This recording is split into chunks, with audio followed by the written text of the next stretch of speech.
Bang Kepas. Fotonya Kepas ini kan senyum itu. Senyum aja dosa dia itu sebenarnya. Aku pikir Ustadz foto Jarwo Ali kuat loh. ya. Aduh. Alhamdulillah. Bang Kepas.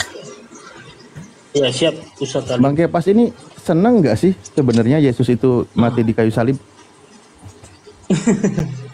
Ini yang pertanyaan dilema aslinya kok dijawab. Asli. Oh ya dilema ya. Dibilang senang, kita tidak mau kematiannya, dibilang menangis, Gak jadi ditebus. ternyata iya. Jadi gini ya, pertanyaan itu memang sulit untuk dijawab. Itu loh. Oh jadi Sulit. jawabannya sulit. Itulah yang disebut dengan domba tersesat kayak gitu. Nah, inilah karena kenapa pertanyaan itu muncul, karena ketika Yesus sudah mati, itu loh di kayu tiang salib. Kalau Yesus tadi tidak mati di kayu tiang salib, pertanyaan itu tidak akan muncul. Ya, pertanyaanku yang dijawab bukan menanggapi statement yang di luar pertanyaan. Iya. Jadi makanya saya bilang Ustaz Talib senang kan? Jadi dengan darah Yesus mati di kayu tiang salib, saya diselamatkan dari api neraka yang kekal. Oh berarti senang kalau gitu. Ya Pak, gini ya, pasti senang lah ada penebusan. Iya berarti dong. senang. Berarti Anda senang Yesus mati di kayu salib dengan cara terkutuk. Tapi kalau mengingat hari kematiannya, kita berkabung sedih loh. Atau gini Loh, aja, gimana Kepas, andaikan Pak Kepas hidup di zaman Yesus, Anda ingin menyelamatkan Yesus atau membiarkan dia terbunuh? Ya secara manusia, kita tidak akan membiarkan Yesus dibunuh tentara Romawi. Secara manusiawi ya. Terus? Iyalah, Yesus kan gak ada dosanya, kenapa dia disalib kan gitu. Ya andaikan nih Pak Kepas ini hidup di zaman Yesus, Anda ingin orang membantu menggagalkan penyaliban atau dibiarkanlah terjadi atau rela. Secara logika saya berusaha menggagalkan penyaliban itu. Secara logika saya akan berusaha menggagalkan penyaliban itu. Ternyata murid-muridnya Yesus pun kabur. Lebih pintar mana? Pak Kepas Kabur, atau murid Yesus? takut. Mereka takut, apalagi si Petrus menyangkal 3 kali. Pertanyaannya, lebih pintar mana? Kepas atau murid Yesus? Jadi gini Mas Wifi, artinya di sini bukan lebih pintar mana. Di sini beda waktu, beda zaman posisi kita Mas Wifi. Bukan apa. Di sini kalau saya bilang nanti saya lebih pintar dari murid Yesus, salah lagi kan? Udah salah lagi. Jadi di sini bukan masalah pintar, tapi di sini cara kita menyikapi penyaliban Tuhan Yesus gitu loh. Lebih benar mana cara menyingkapi dengan menyelamatkan Yesus atau membiarkan dia tersalib? Makanya ketika sudah kehendak Bapa, ya kita membiarkanlah, apalagi. Berarti yang benar seharusnya dia memang terhina di depan Romawi. Ya kan, itu kan sudah kehendak Bapa. Makanya ketika Yesus berdoa di Gunung Getsemani, biarlah kehendakmu bukan kehendakku. Artinya Yesus juga tidak mau disalib, tapi karena sudah kehendak Bapa. Makanya ketika Yesus ditangkap tentara Romawi, murid-muridnya kan melawan, menghalangi. Yesus Ketika tahu nggak Yesus mau kalau dia dibawa. tersalib itu akan menebus dosa orang? Oh tahulah. Kenapa kok dia teriak, kenapa Tuhan meninggalkanku? Nah tadi itu dari awalnya ada kan dibilang sudah selesai semua, kan gitu. Artinya di waktu dia berdoa di Gunung Getsemani, dia sudah menyerahkan dirinya di dalam. Dia 2 kali ke Gunung Getsemani berdoa, dia sudah menyerahkan dirinya. Makanya dia berdoa sampai mencurahkan air mata. Kira-kira orang Romawi ini masuk surga nggak ya? Kan dia penyebab dari penebusan dosa ini terjadi. Oh, kalau itu Mas YP memang masuk api neraka kan gitu. Nah, Yang terlibat pembunuhan Yesus masuk api neraka. nah, tapi kan kalau gak ada mereka nggak terjadi itu penebusan dosa. Nah, ini kan tadi kan hasutan iblis ya. Sebenarnya tentara Romawi ini kan diperalat iblis ini sama siapa? Yudas Iskariot. Nah, seharusnya kan Anda terima kasih sama iblis. Kalau nggak gitu kan nggak terjadi. Jadi gininya, Mas Waifi, gini, samanya itu ibarat ketika pengadilan memvonis seorang pengedar dia hukuman mati, yang mengeksekusi dari kejaksaan, tapi bukan terlibat itu dari kejaksaan ini, dia kan diperintah sama seperti tentara Romawi. Mereka dihasut iblis sama pertama Yudas Iskariot menjual Yesus dengan sekeping perak. Yesus tahu nggak bahwa nanti dia akan tersalib, yang menyalib adalah orang Romawi sebelum itu terjadi? Tahu nggak Yesus? Ya tahu lah. Nah, tapi dia mau melawan Bapa, bagaimana? Tak bisa. Udah kendak Bapa. Oh, berarti Bapak zalim dong. Kan orang Romawi nggak tahu kalau mereka itu ternyata akan ada di pihak yang salah.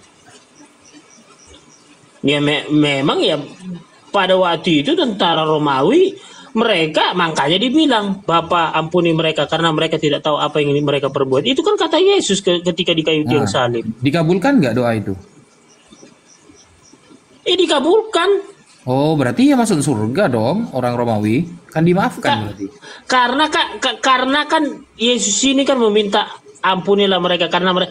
Artinya Yesus itu sudah disalib aja masih mampu mengampuni. Udah disalib aja masih mampu dia mengampuni orang yang menyalib dia. Dosa orang Romawi diampuni nggak? Dikabulkan nggak? Yang mana? Itu kan gini, ketika Yesus itu berdoa pada waktu itu, apa yang disampaikan dia itu kemanusiaannya, keilahiannya kan di sorga, gitu loh. Supaya apa? Ketika Yesus mengatakan begitu, supaya manusia itu ada rasa pengampunan kepada orang yang melukainya. Pertanyaannya saya, ketika Yesus mendoakan agar orang Romawi dimaafkan, itu dikabulkan enggak doa? Kalau dikabulkan, berarti dosa orang Romawi menyalib Yesus sudah diampuni berarti. Ya kan Yesus kan bermohon, ampunilah. Mereka tidak tahu apa yang mereka perbuat. Masa belum ada jawabannya, pengkabulannya, gitu loh.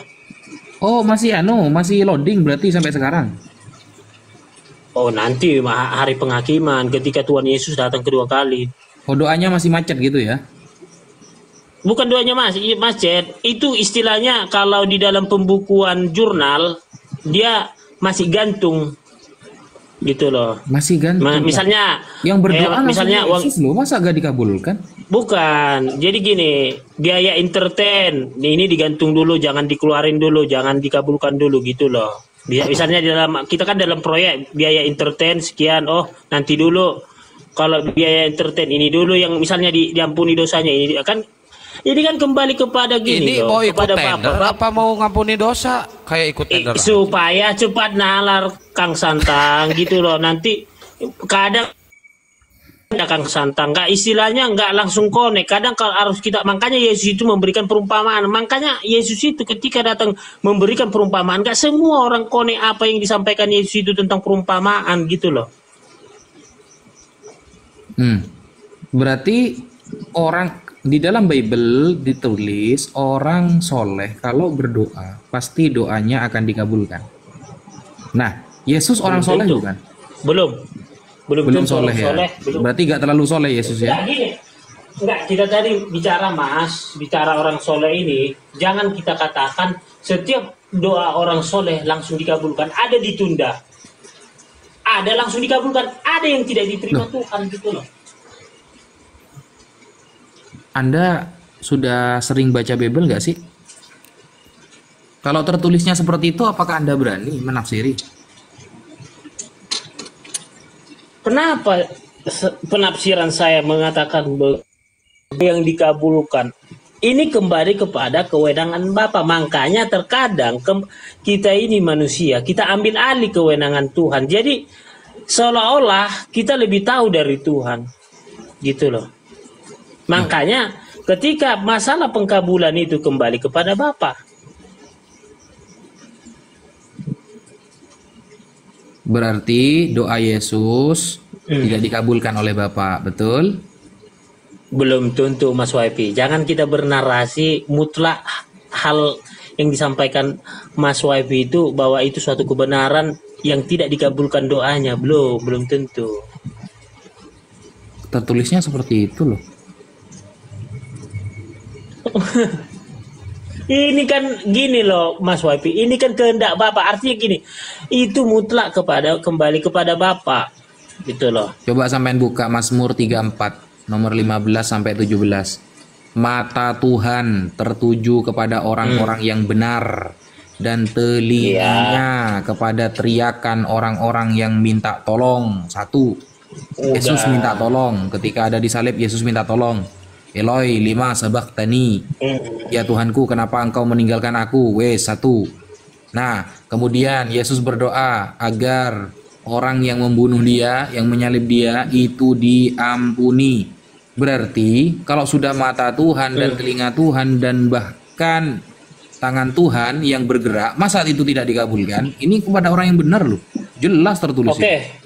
Jadi di Mazmur itu juga tertulis, tapi saya nggak ingat pasalnya karena udah lamaan saya tidak buka. Jadi gini, melukain orang yang nggak punya agama pun kami dilarang. Artinya apa? Ketika dia tidak punya, walaupun beda keyakinan, beda Tuhan, tapi Tuhan itu tidak membiarkan kami walaupun dia tidak bersalah gini. Dia tidak bersalah gitu, tapi kita melukain itu dilarang Tuhan. Jadi ketika pernyataan tadi yang disampaikan Mas Wafi itu Mazmur tadi itu kan tidak ada dikabulkan, didengar, dilihat. Masalah dikabulkan. Baca nanti. ayat setelahnya. Apabila orang-orang yang benar berseru-seru kepada Tuhan, maka Tuhan mendengar dan melepaskan mereka dari segala kesesakannya. Berarti kalau ada orang soleh, orang benar berdoa, maka Tuhan akan melepaskan dia dari segala kesesakannya. Berarti pasti dikabulkan tuh.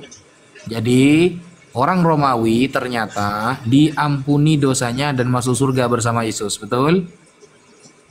Beda case ini, Mas Wifi, beda case. Beda perkara ini. Loh, kok beda perkara? Kalau ada orang benar berdoa, maka apapun yang menjadi masalahnya akan diberikan jalan keluar oleh Tuhan. Ayatnya inilah makanya ada lagu Bon Jovi Santa Fe yang dikatakan gini. Tunggu dulu, ini ada sambungannya. Kenapa saya katakan lagu Bon Jovi Santa Fe? Ada narasinya mengatakan begini. Kalau kau Tuhan mengampuni iblis, aku lebih baik di muka bumi ini selamanya. Kalau kau mengampuni iblis. Artinya, nah ketika tadi tentara Romawi itu dihasut oleh iblis untuk membunuh Yesus di kayu tiang salib, bagian dari semua ini skenario pembunuhan Yesus ini, baik itu mahkamah agama, baik itu tentara, baik itu yang lain-lainnya, kan ini kan banyak ini yang terlibat. Nah, ketika itu artinya apa? Berarti dong nanti kembali lagi narasinya. Berarti Tuhan mengampuni iblis dong. Nah, berarti jadi kembali ke situ, Mas Wifi.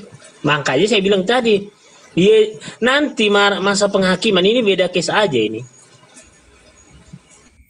Berarti kamu menentang kitab kamu sendiri. Enggak lah, enggak bisa Mas Wifi, enggak bisa saya bilang saya apa. Biarlah Tuhan apa karena di Markus 11 kalau nomor 24. itu Markus 11 nomor 24. Karena itu aku berkata kepadamu, apa saja yang kamu minta dan doakan, percayalah bahwa kamu telah menerimanya, maka hal itu akan diberikan kepadamu. Ini untuk orang-orang yang soleh. Nah, Yesus soleh enggak? Soleh, suci, dia kan Tuhan. Nah, berarti doa Yesus dikabulkan nggak? Ya dikabulkan lah doa Yesus. Wah, berarti ketika Yesus meminta maafkanlah orang-orang Romawi, berarti doa Yesus dikabulkan, betul? Itu beda case. Loh, kok Ustaz beda Wifi, case? beda case. Dan apa saja Beda case yang itu. kamu minta? Matius 21 nomor 22. Tahu, sudah saya baca itu, tahu. Ya, Udah Matius saya baca 21 itu, nomor Mas 22. Dan apa saja yang kamu minta dalam doa dengan penuh kepercayaan, kamu akan menerimanya. Sekarang pertanyaannya, Yesus penuh kepercayaan nggak kalau berdoa? Iyalah kedagingannya, dia kan berdoa Nah, sama berarti Bapa. ketika Yesus meminta untuk memaafkan orang Romawi, dikabulkan nggak itu? Ya tergantung Loh, kok tergantung? siapa itu ntar. Iya kan nggak semua itu nanti apa itu kena terlibat. Ada kan Dibatasi sih. Ini kan, ayatnya loh berbunyi iya seperti dong. itu. Ada yang karena kesadaran, makanya gini, ada yang karena kesadaran, ada yang karena diperintah. Nah, Gitu berarti loh. Yesus gak sadar waktu doa gitu. Yesus, masalah doa Yesus itu dia sadar, tapi kan Tuhan Maha tahu. Oh Nah, ini Yesus kan sadar, oh Tuhan. ini iya, nanti masa penghakiman. Ini kamu dulu kan kamu sadar nih, kamu udah tahu saya Tuhan, tapi tetap kamu apa datang tentara Romawi, Tuhan, saya di bawah tekanan. Kalau saya nanti nggak ikut serta dalam pembunuhanmu, nanti saya nggak digaji. Makan apa anak istri saya? Yesus Tuhan Nah, ini bukan kan sih? Tuhan lah, Tuhan. Dia berhak nggak mengabulkan doa itu? berhak lah. Nah, kan dia sudah minta sendiri, dikabulkan sendiri begitu. Nah ini gini loh, Ustadz Wapi. Sekarang kan ke depannya kan nanti Yesus ini datang kedua kali masa penghakiman. Sekarang kan belum dikabulkan gitu loh. Anda mengatakan seperti itu, datanya di mana? Bahwa sekarang masih macet doanya, di penentuannya nanti di akhir zaman. Gimana itu? Di mana datanya itu? Nah kan udah saya bilang tadi, nanti kembali nanti yang dibuka Mas Wifi itu tadi tentang tadi di Markus ini di sini dua orang saleh kembali lagi ke situ. Artinya gini, biarlah Bapak yang lebih tahu tentang penghakiman nanti kan gitu. Bapak itu kan Yesus. Anda tahu dari mana? Datanya di mana? Kalau doa Yesus itu ada yang masih macet itu di mana datanya?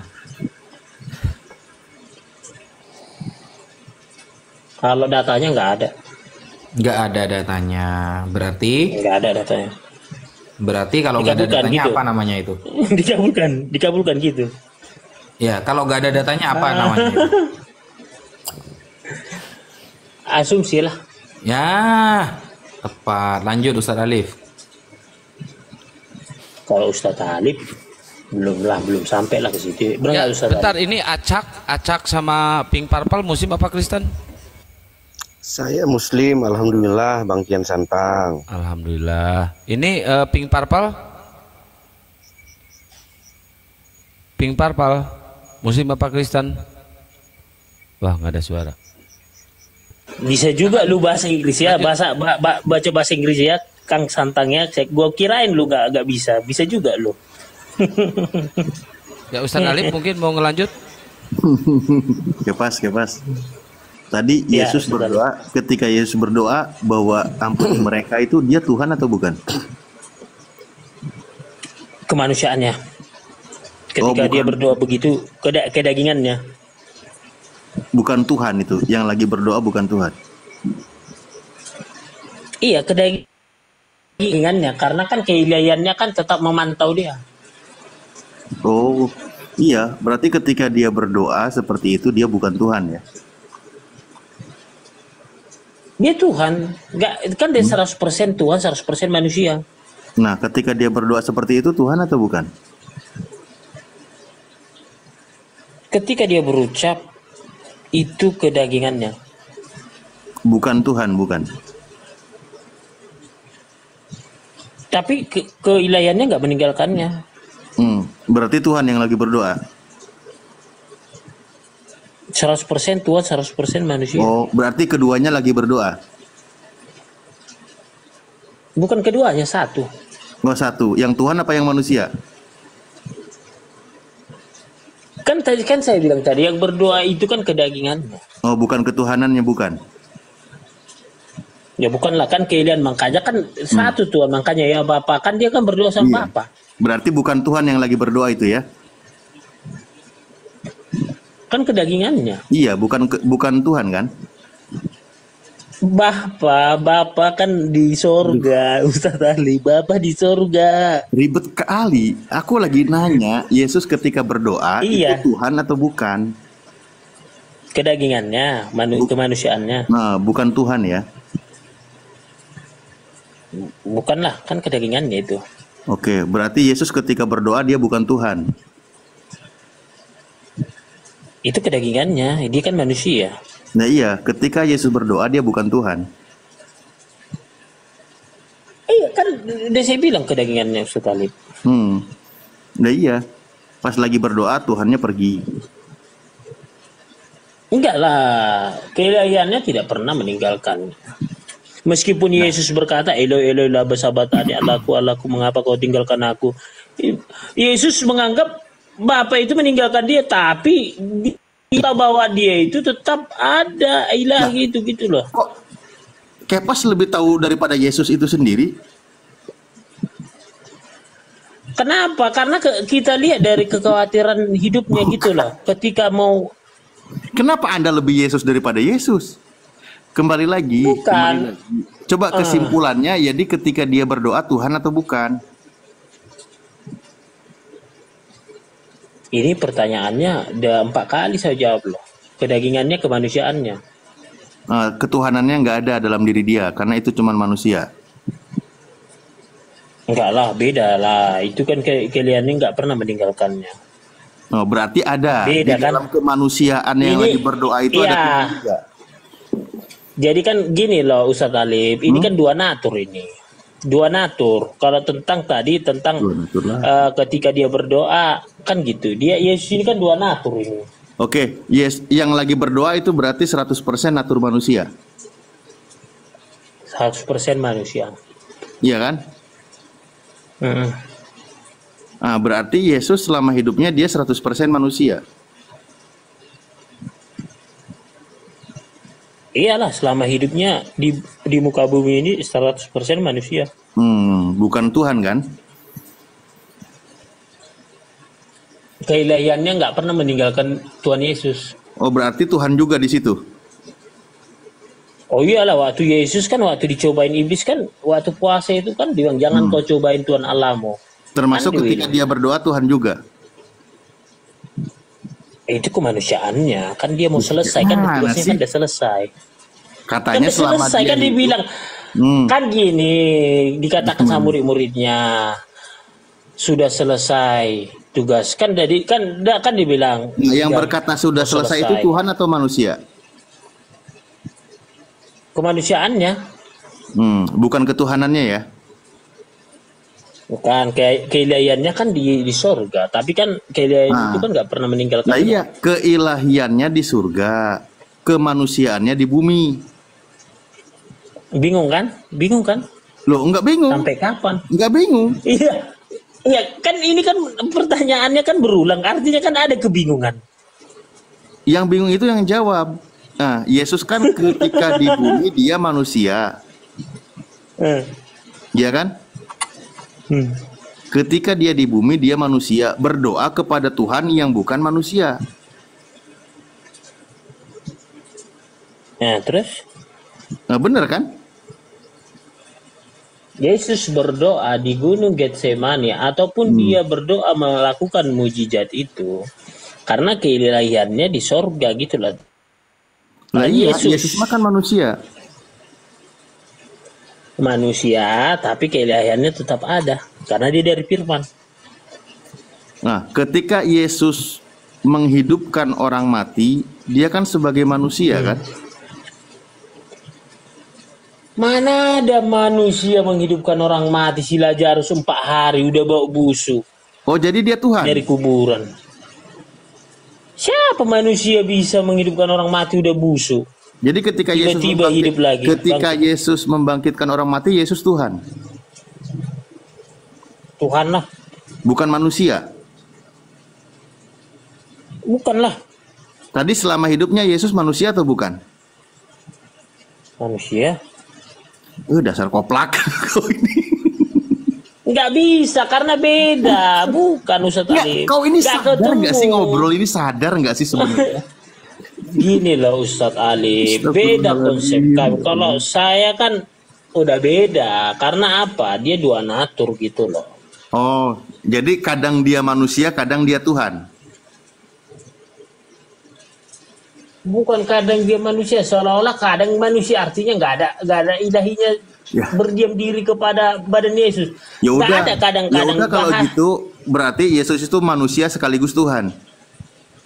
Iya, kan udah tahu, itu jawab. Ya udah muter-muter. dari tadi jujur kayak gitu. Dari Yesus itu tadi kan itu aja, bener nggak? Iya, dua Jadi natur. Yesus- Anak Ustaz tadi udah mengakui Yesus Yesus itu dua natur. Yesus ketika berdoa, dia itu manusia sekaligus Tuhan.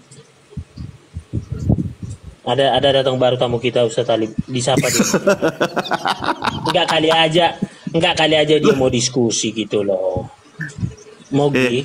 Yesus ketika dia berdoa, dia itu manusia sekaligus Tuhan.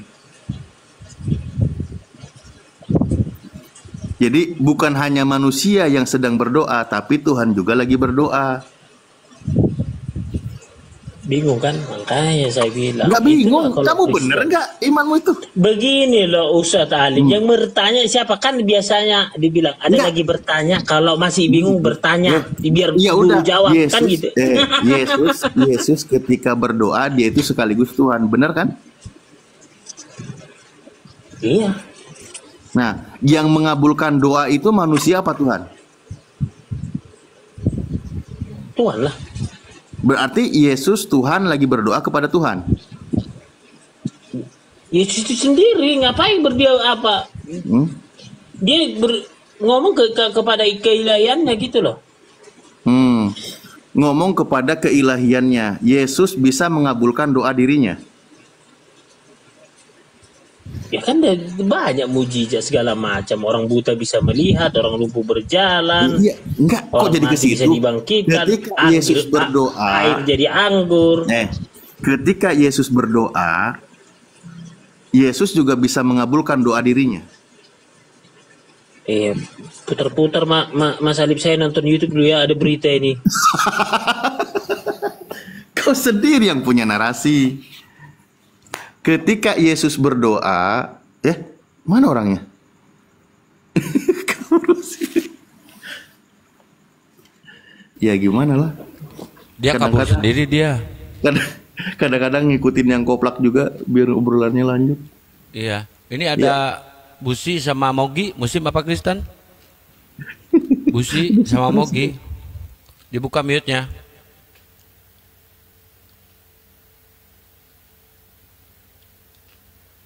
Busi, Mogi.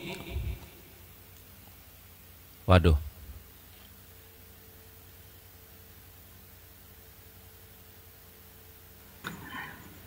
Gini amat ya jadi oten. Bukan karena kita tidak tahu atau tidak paham arah, cuman yang jawab aja itu mikir, ini jawabanku ini masuk akal nggak sih, kan gitu. Jadi kalimat yang mengulang itu buat menyadarkan jawabannya dia sendiri gitu. Dia sadar nggak sih? Dia terutama yang menyimak teman-teman Kristen, kayak gitukah konsepnya? Secara akal sehat pun sulit untuk diterima. Kalau sebuah ajaran sulit diterima akal sehat, maka pertanyaannya ajaran itu dari siapa dan dari mana? Kan Tuhan itu memberikan ajaran, memberikan aturan kepada orang yang berakal sehat.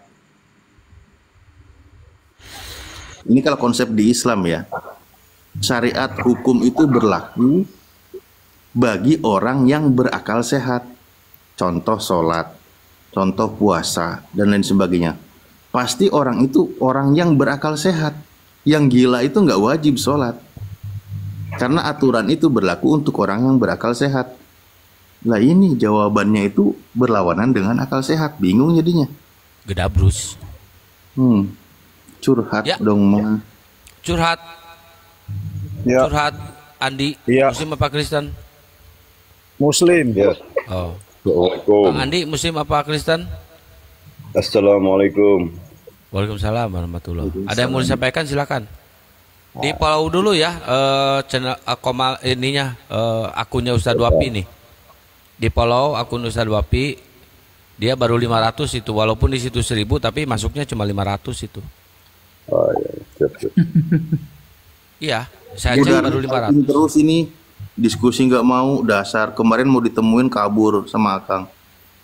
Siapa? Bu Darni. Oh iya, kemana Naik. tuh janji-janji aja. Naik sini Bu Darni.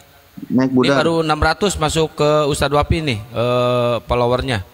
Silakan ditambahin. Jangan dulu ngasih gift, nggak masuk. Ini aja di follow. Jadi kan begini Kang ya. Ustaz Alif juga di dalam ilmu tauhid di dalam Islam itu kan bergerak dan diam itu tidak akan pernah terjadi bersamaan, mustahil. Antara bergerak dan diam tidak akan pernah terjadi secara bersama. Kalau gerak-gerak ya diam gitu. Atau misal putih dengan hitam. Tidak bisa kemudian kita katakan, oh ini putih tapi hitam, ini hitam tapi putih, nggak bisa. Itu mustahil. Maka sama kasusnya seperti manusia dan Tuhan. Manusia, Tuhan ya Tuhan. Jadi kalau ada Tuhan jadi manusia, bukan Tuhan namanya. Tuhan-Tuhanan. Atau sebaliknya, ada Tuhan jadi manusia atau manusia jadi Tuhan. Itu tidak bisa. Itu perkara yang mustahil. Secara akal itu sudah gak bisa gitu loh. Tetapi saya pernah nanya kepada Bapak Framing, kalau ada akun namanya Framing, saya bertanya kepada dia, Ustaz Alif, bergerak dan diam bisa nggak bersamaan? Bisa, kata dia.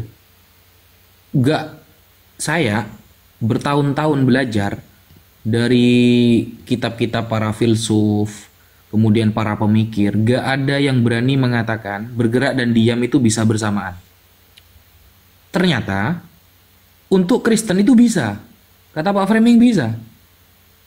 Antara bergerak dan diam bersamaan itu bisa. Akhirnya saya minta contoh. Coba Pak Framing contohkan gimana antara gerak dan diam. Loh ini. Ini kan gambar saya di Komal kan diam, padahal saya bergerak aslinya katanya. Wah, ini sudah geblek kata saya nih. Geblek orang ini.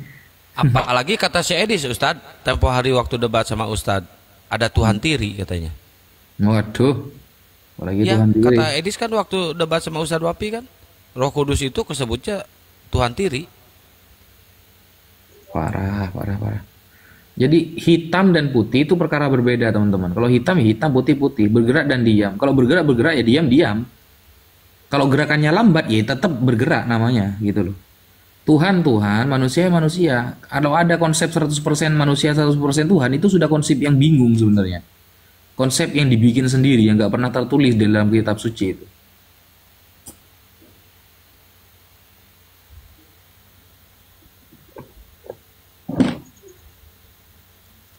Ya mungkin Bang Andi ada yang mau disampaikan? Nggak ada bang, cuma silaturahmi aja bang. Siap. Salam kenal ya Bang. Bang ya, salam kenal balik bang. Silaturahmi, nambah pengalaman, wawasan ya. Daripada cuma duduk diam aja di rumah sendiri, mendingan ya gabung-gabung sini supaya. Betul. Silakan sambil di follow akun Ustadz Wapi ya teman-teman. Semua akun yang di atas silakan di follow ya. Ini narasumber muslim semuanya. Oke, Bang Andi. Terima kasih banyak ya Bang Andi. Iya bang. Teman-teman di follow ya akun saya ini ya. Ini akun baru ini. Akun ketiga ini.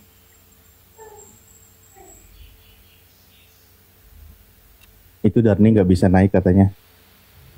Ustadz Wafi, Ya bun.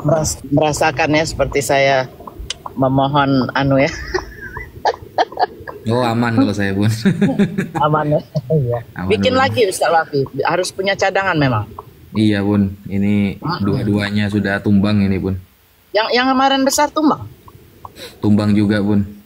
Ya Allah, tapi nggak permanen dong, berapa hari gitu ya? Iya 7 hari bun. Oh, 7 hari, oke.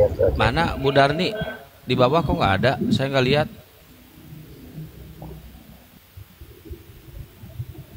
Ditarik aja Tad. Ustadz kan moderator. Cuma ketiduran kayaknya itu ada tapi di bawah. Bukan. Tapi Oh bukan. Kalau musim jangan pakai nama-nama Oten lah.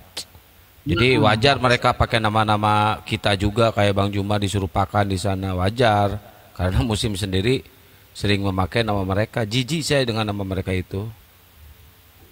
Ini malah dipakai-pakai ini. Kalau Islam jadilah jati diri sendiri ya gitu ya Pak Peta Lampu ya. Assalamualaikum warahmatullahi wabarakatuh Pak Peta Lampu. Waalaikumsalam warahmatullahi wabarakatuh.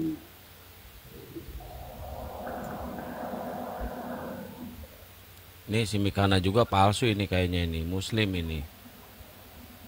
Iya, itu Itu muslim. ada itu budarnya di bawah tuh. Mana nggak ada, saya nggak lihat. Ada kok. Dia bilang ini aku. Nggak, itu Muslim itu.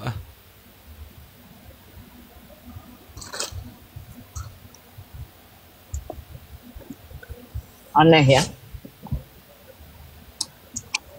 Bunda ini kalau lagi live di TikTok bikin ngiler aja, makan terus. Kan nggak puasa lagi. Bang Acak, ada yang mau disampaikan Bang Acak?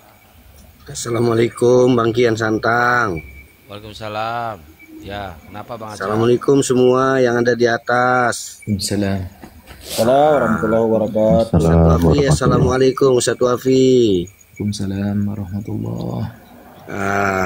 Perkenalkan, saya baru sekali ini naik Komal ini dan memang sudah lama ngikutin apa Komal-Komal apologet ini. Cuman baru kali ini bisa naik. Perkenalkan, saya dari Kalimantan Selatan. Halo, assalamualaikum. Iya Bang, lanjut Bang. Oh iya. Saya dari Kalimantan Selatan. Penggemarnya Bang Zuma, penggemarnya kan Siang Santang, penggemarnya Bang Handi Selebes, Bunda Rahma, Ustadz Alif, Bunda Mila, dan semua peta lembu juga termasuk Peta favorit lembu aku. Pak, bukan peta lembu. Oh, peta lembu. Ya maaf. Saya ini baru bisa naik sekarang. Karena mau naik nggak tahu caranya. Sekarang ya alhamdulillah baru bisa naik. Perkenalkan Ustadz Wafi. Ya, iya Pak. Saya ini mau apa namanya bisa open cam itu kan harus 1.000, sementara yang ngikutin saya ini baru 100 berapa.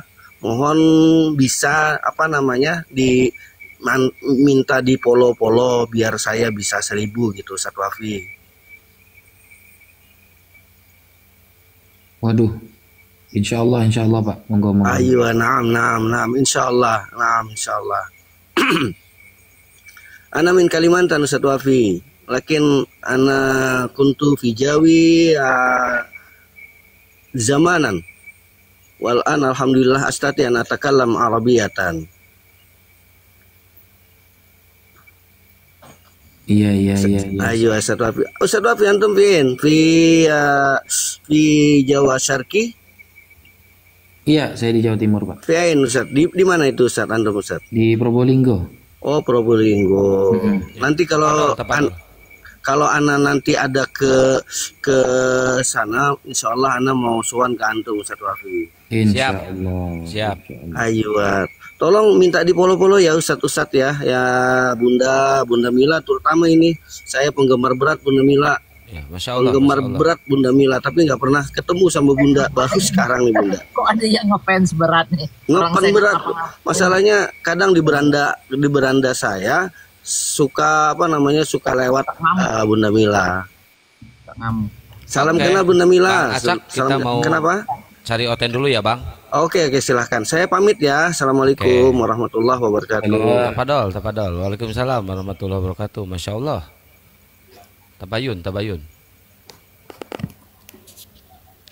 Apanya tabayun, Kang? Ngawur. Wong Agung, selamat malam, pagi. Di follow teman-teman. Selamat pagi, assalamualaikum semuanya. Waalaikumsalam. Minal aidin wal faizin. Minal aidin wal faizin. Tapadol Bang. Mau nyampein apa? Gus Wafi, saya pengen pencerahan dari penjenengan karena ada satu hal yang saya nggak paham mengenai Korina Asabik Walahik gitu loh. Aduh, ini temanya lintas agama, belum. Ya Bang, nanti kalau lain. Ustadz Wafi kajian ya Bang ya. Ustadz Wafi kajian nanti Bapak naik ke tempat Ustadz Wafi apa ya? Baik, kalau begitu terima kasih banyak. Oke, tapadol. Assalamualaikum. Tadi dia ngomong ada sesuatu yang ingin saya nggak paham. Yang penting saya mau bahasa Arab aja udah, Ustadz Wafi. Kan orang yang tentang itu Tafadhol. Kalau Bang Handi Panadol nanti itu. Panadol kalau Bang Handi.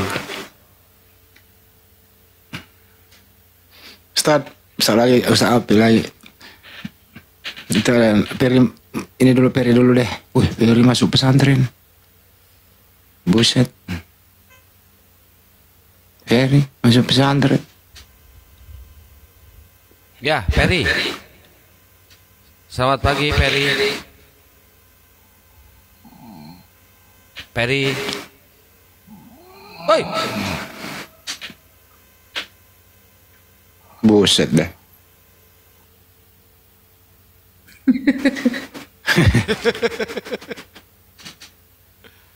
Ya, yang belum follow Ustadz Wapi silakan di follow akun Ustadz Wapi nih. Ini akun baru, ini baru 600 nih guys. TLI di follow tuh Ustadz Wapi akun baru tuh ya. Kalau 600 tuh bisa live nggak kan? 600 enggak, sekarang mah 1000. 1000 ya? Tetap harus 1000. Di follow ya. Ustadz Wapi baru berapa nih, saya cek dulu nih. Yang masuk ke follow. Ini sama Gip ini nyatu 1, itu. Baru 746. Baru 746. 300 lagi teman-teman. Ayo di follow aja, broan. Oh gini, saya punya 5 akun, 5 anaknya ke situ. Nambah. Kalau saya mah nggak usah di follow. Di unfollow aja ya. Siap, Bu Ustaz, Deli. Ustaz Wapi. Ya. Dulu kan ada Wali Songo ya. Wali Songo kan 9 wali ya. Iya. Termasuk kan menyebarkan Islam gitu ya. Wali Songo itu menyebarkan Islam, dia tiru cara LAI enggak? Maksudnya kalau dia ke Bali misalnya dia ganti menjadi Sang Yang Widi. Oh enggak. Supaya orang paling ngerti. Itu gimana? Enggak ada itu. Oh enggak ya? Enggak ada.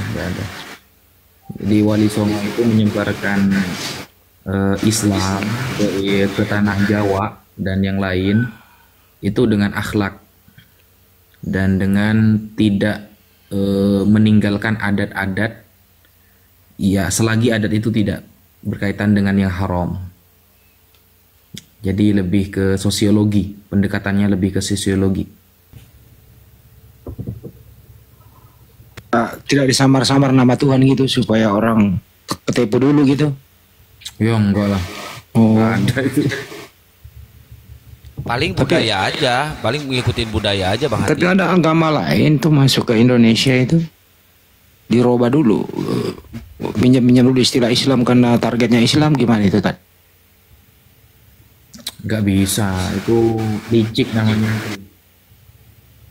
Itu licik namanya. Kalau sampai nama Tuhan agama lain dipakai, istilah agama lain dipakai, itu licik namanya. Itu yang namanya serigala berbulu domba seperti itu. Tapi pendekatannya tidak merubah secara totalitas dulu, terutama syariat gitu ya tadi ya. Ya, apalagi pakai indomisasi. Nggak ada Wali Songo itu dulu menyebarkan Islam pakai indomisasi. Jalan ke tengah hutan, ada kampung di sebuah hutan, bagi-bagi indomie, bagi-bagi uang, lalu ngajak masuk ke agamanya. Nggak ada kayak gitu.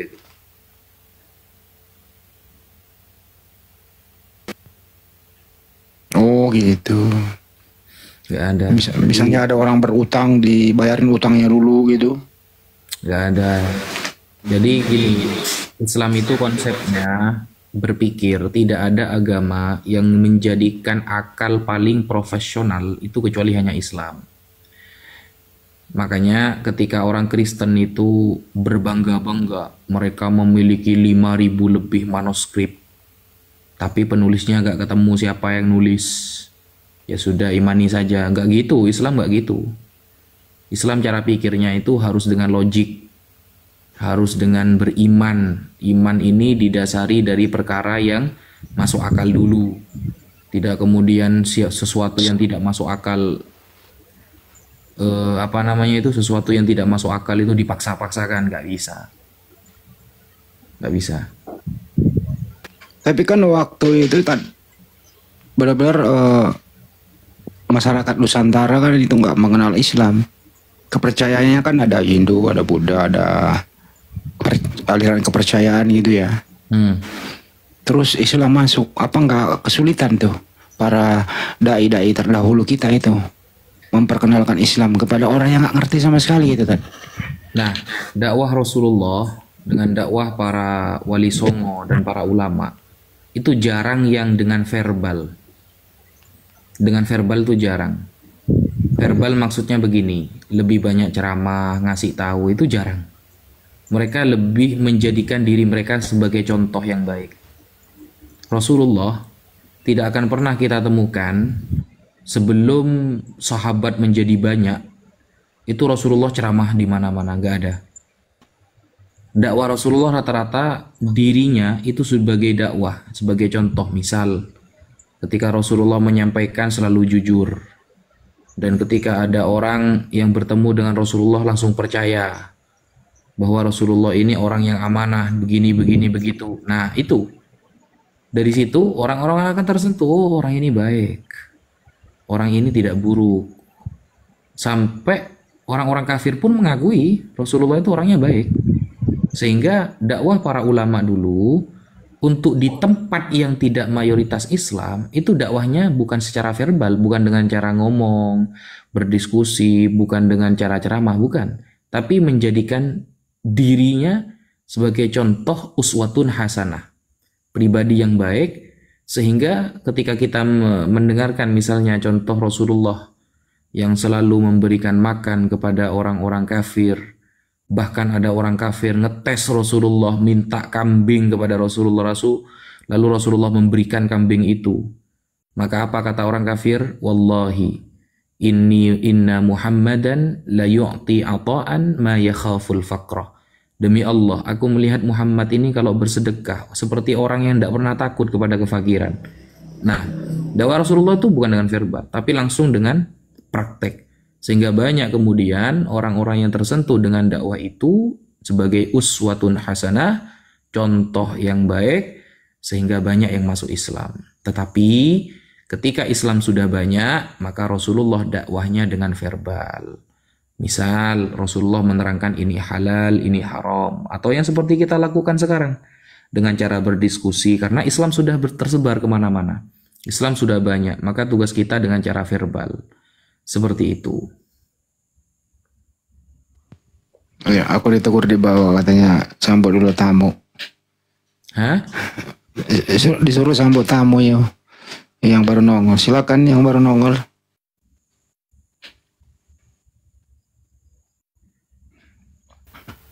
Bang Jaman, selamat pagi. Dibuka mute Bang Jaman. Bang Jaman. Bang Jaman. Bang Jaman, oh Bang Jaman. Udah ya, udah disambung nggak ngomong. Terus diapain lagi netizen di bawah? Ya. Tapi kan ada Abu Lahab. Apakah Abu Lahab zaman modern masih ada ya, Ustaz? Ada dong. Buktinya Seperti, di Indonesia iya. ada di ganda. Abu Lahab itu suka makan babi ya? Saya tidak tahu. Abu Lahab itu Abu Lahab modern. Abu Lahab modern. Kalau Abu Lahab modern ya. Iya. Makanya di Indonesia ada Abu Janda, Arab ada Abu Lahab. Abu-abu ini mesti ada di setiap negara itu, abu-abu ini mesti ada. Pantesan cara bicaranya kayak binatang, terutama yang di bawah ini gitu. Ini Bang Handi, itu si Raja nanya, Handi udah ngasih makan Yesus belum? Katanya tuh. Aku nggak mau ngurusin tuh yang kayak gitu-gituan. Ikan goreng doang. Saya paling enek kalau orang bau babi gitu, makanya. Gitu. Oh, jadi Abu Lahab modern kayak gitu juga ya? Oh iya. Jelas itu. Ustaz Wafi, itu si janda di Amerika ya? Wallahu a'lam, Bun. Gak tahu, Bun. Ya, saya baru dengar aja dia kabur, tapi saya nggak tahu di mana. Wih, pertanyaannya sadis banget itu. Bro, kalau tidak ada Nabi Muhammad Shallallahu Alaihi Wasallam, terus nggak ada yang beragama Islam, ya, terus masuk ke Nusantara. Terus kemudian kerajaan-kerajaan Islam itu di waktu itu merajalela di seluruh Nusantara. Terus Belanda masuk membawa Kristen dengan satu kata seluruh kerajaan, Allahu Akbar, Indonesia merdeka. Terus kalian mau dijajah terus oleh Belanda. Nah inilah saya bilang, sepanjang Anda manusia, Anda itu tidak bisa keluar dari Islam. Begini Bang Andi, Ya. bedanya Ya gimana? Islam menjadi mayoritas di Indonesia dengan akhlak, dengan cara mendekati orang-orang dengan budayanya. Tapi situ menyebarkan agamanya di Indonesia, situ dengan cara menjajah. Dari cara pendakwahannya aja sudah beda. Mana yang dakwah dengan uswatun hasanah, mana dakwah dengan pedang dan senjata. 3,5 abad loh, bayangkan. 3,5 abad. Maka jangan heran ketika mereka yang hidup minoritas di sini itu membela Israel ya. Membela Israel. Karena Israel ini cara menguasai tanah Pales itu dengan cara menjajah, sama seperti mereka datang ke Indonesia. Caranya menjajah. Sedangkan Islam datang itu sebagai rahmatan lil alamin. Rahmat bagi semesta alam. Sebenarnya mereka gak mikir ya. Mereka hidup di tanah yang mayoritas adalah muslim. Dari dulu mereka aman, tentram, sejahtera. Mungkin ya adalah muslim-muslim yang oknum-oknum mengganggu gereja mereka, itu hanya sebagian kecil. Tapi lihat kemudian tanah saudara kita Pales dibantai habis-habisan oleh kalangan mereka, dan mereka yang hidupnya minoritas di sini, mereka mendukung Israel. Jadi wajar, dari cara dakwahnya aja kita sudah bisa bedakan. Islam tersebar di Indonesia. Secepat kilat Allah tunjukkan kepada kita dengan akhlak dan rahmat sebagai semesta alam, untuk semesta alam. Islam menjadi mayoritas. Tapi mereka 3,5 abad tahun, saudara, menjajah tapi tetap menjadi minoritas. Kan seperti itu. Dan kita lihat perbedaan Nabi Muhammad sekarang dengan Paulus. Nabi Muhammad Allah turunkan di Arab, secepat kilat Allah jadikan bangsa Arab sampai detik ini tetap mayoritasnya muslim dan taat ibadah dan lain sebagainya. Oknum-oknum adalah, yang namanya setiap agama ada oknum. Tapi mayoritas Mekah, Madinah tempat orang-orang ahli ibadah. Tapi kita lihat ketika situ datang ke barat, ya, mereka datang ke barat, secepat kilat Allah tampakkan barat langsung banyak yang jadi ateis. Kenapa? Karena konsep mengenal Tuhannya aja membingungkan gitu loh. Membingungkan mereka ini. Gabrul. Ustadz mau tanya coba Tad. Kira-kira ini Maya aja. Ini serius, pertanyaan serius nih. Dikit Bang Andi. Kalau misalkan gak ada Islam, terus gak ada Nabi Muhammad, kira-kira mereka punya Tuhan yang namanya Allah nggak? Ya nggak ada lah. Nah, Tuhan itu di atas namakan Allah, Bang Kian. Itu cuma di Indonesia. Bahkan panutan mereka yang sangat mereka banggakan yang bernama Christian Prince. Christian Prince yang orang barat itu, yang dia bisa bahasa Arab itu, dia mengatakan ini oten-oten di Indonesia ini gabrul. Bidat. Bidat. Tuhan kita itu YHWH. Kok malah diterjemah Allah? Ini kan gabrul. Itu sekelas Christian Prince loh, yang dikagumi para debater Kristen se-Indonesia itu. Makanya diterjemah dengan Allah itu sudah menunjukkan mereka ini mau pansos sebenarnya ke Islam. Tuhannya lo beda, namanya beda gitu loh. Mau disamak-samain.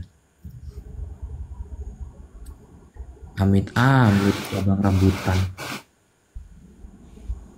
Kalau saya menanggapinya tadi antara Pales sama Is itu bahwa mereka sebenarnya ini kalau membaca sejarah ya, mestinya jangan didukung dong itu. Si Zion bersama Yahudi kan beda-beda tipis itu kah? Kan keturunannya juga lah yang menjadi otak pelaku pembunuh yang dia sembah itu kan. Sampai sekarang saya rasa keturunan pelaku, otak pelaku pembunuh Tuhannya kan, saya rasa masih ada hidup garis keturunannya, Ustaz. Benar nggak? Masih ada nggak garis keturunan pelaku pembunuhan itu? Udah lah. Kalau menurut saya masih ada, termasuk tentara Romawi juga itu, Algojo gitu. Itu saya rasa pulang ke negaranya masih beranak cucu sampai sekarang. Saya rasa masih ada keturunannya kan gitu. Coba kita bayangkan Pak Handi. Sudah. Terus kenapa mereka mendukungnya ya? Padahal dia kan otak pelaku pembunuh yang dia sembah itu gitu loh. Nah itu dengan Raja Segala Raja di bawah ya. Otak pelaku 340 yang merencanakan membunuh Tuhanmu, kenapa kau dukung? Artinya otakmu somplak. Mestinya kau tuntut dong di pengadilan internasional, minta ganti rugi kayak di Afrika itu, minta 1.000 triliun kek. Kan masih ada negaranya. Romawi juga kan masih ada, Yunani, masih ada Itali, masih ada Paus, masih ada Roma, masih ada Vatikan, negara kecil itu. Minta dong dispensasi. Jangan berterima kasih dong kepada pelaku pembunuhan itu. Gitu sih argumentasi saya. Saya tabok balik nih yang di bawah ini menghujat saya nih gitu. Lanjut. Kalau kita kasih tema Bang Handi, kita kasih tema siapakah pengikut Yudas? Yudas adalah orang yang membocorkan keberadaan Yesus kepada orang Romawi. Sebab dia, Yesus terbunuh. Dan kita lihat siapakah yang senang dengan terbunuhnya Yesus? Dialah pengikut Yudas. Yudas senang Yesus akan mati karena dia mendapatkan 30 dirham dengan membocorkan keberadaan Yesus dan mengikuti hasutan iblis agar dia terbunuh di tiang salib. Dengan uang 30 dirham dia disogok. Akhirnya dia ada di pihak Romawi. Dan kita saksikan sekarang. Siapa yang senang dengan kematian Yesus, maka dialah pengikut Yudas sebenarnya. Islam tidak pernah senang dengan istilah pembunuhan, apalagi yang dilakukan kepada orang yang saleh. Apalagi dilakukan kepada seorang nabi yang jelas-jelas orang yang suci, orang yang dibela oleh Allah, maka kematian itu sekalipun kita tidak akan pernah ridha hingga hari kiamat. Tapi bagi mereka yang senang dengan berbagai alasan, dengan menfatwakan bahwa mereka akan ditebuslah, mereka akan beginilah, maka hakikatnya mereka lah pengikut Yudas. Karena Yudas tujuannya untuk melancarkan pembunuhan dari Romawi kepada Yesus. Ternyata ada umat yang mengaku-ngaku mengikuti Yesus, tapi sama-sama senang seperti Yudas atas kematiannya. Tapi tidak untuk Islam. Islam tidak akan pernah ridha seorang nabi dibantai. Islam tidak akan pernah ridha seorang kekasih Allah dihina. Islam tidak akan pernah rela ada orang yang dekat dengan Allah, tapi dia diinjak-injak oleh orang-orang kafir kapanpun itu terjadi. Maka ketika ada seorang umat yang mengatakan mereka menyalahkan Yudas, mereka menyalahkan iblis, mereka menyalahkan orang Romawi, tapi faktanya mereka mengharap kematian itu. Mereka senang dengan kematian itu. Bahkan dengan membela keimanannya, ada kemanfaatan atas kematian seorang nabi yang dibantai oleh orang-orang kafir. Maka itu adalah sebuah ungkapan yang menunjukkan bahwa Andalah Yudas sebenarnya. Karena Yudaslah yang senang dengan kematian seorang nabi. Iblislah yang senang ketika ada nabi dibantai. Orang Romawi lah yang senang ketika ada orang saleh yang dizalimi. maka di sini Islam akan selalu berdiri untuk membela para nabi, untuk menolong para kekasih Allah, untuk menjunjung tinggi agama Allah. Sekian, terima kasih. Masya Allah. Ya kalau di zaman modern ini tugas kita di generasi yang sekarang ini adalah tugas kita membela para ulama, para habaib, para penceramah, para ustadz untuk berdakwah menjelaskan Islam. Jadi kalau ada di luar sana siapapun itu berani-berani mencolek, berani-berani menyentuh para habaib, berani-berani menyentuh para ulama, para dai, para guru ngaji, tugas kita untuk membela mereka.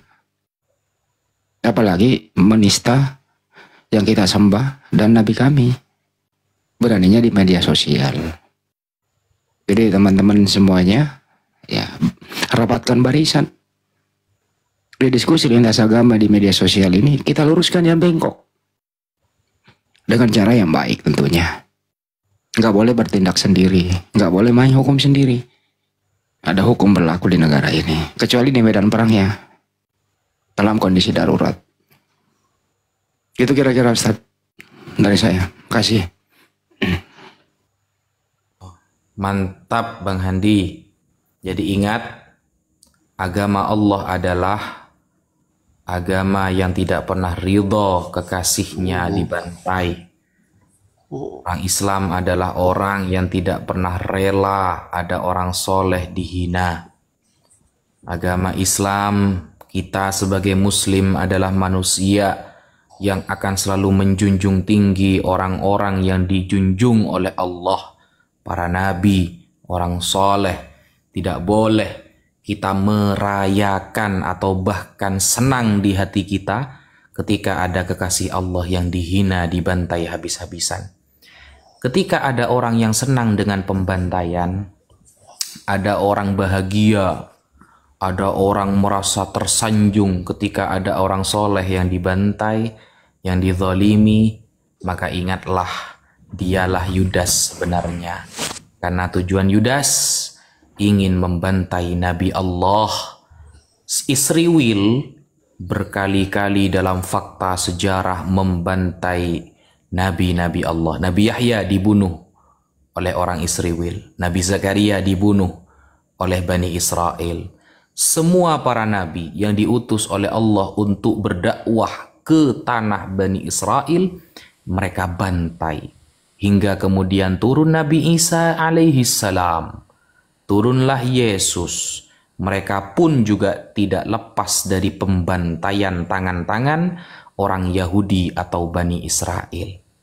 Apakah orang Islam ridha dengan itu? Tidak, karena sebelumnya sudah banyak para nabi yang dibantai, dihabisi oleh orang Bani Israel.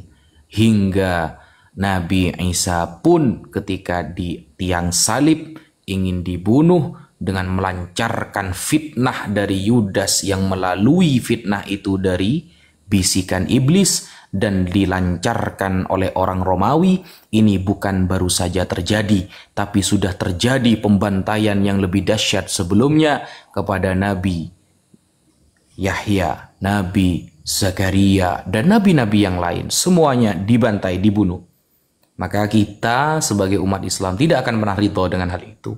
Kalau ada orang yang senang, merasa tersanjung, atau bahkan dengan beralasan kematiannya itu memang sudah dinubuatkan misalnya, maka ingatlah, jangan-jangan Andalah pengikut Yudas.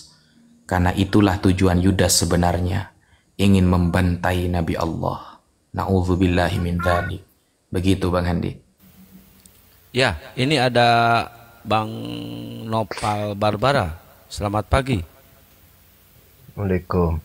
Waalaikumsalam. Muslim Bang? Muslim. Ya, ada yang mau ditanyakan Bang? Untuk Al-Ustadz Wafi Salamatak kulluhum. Ya, gimana Pak? Kaifa haluk Ustadz? Alhamdulillah. Khair, alhamdulillah. tidak ada program ke Jember, Ustaz. Insya Allah. Insya Allah. Salim alik. Walaika. Naam.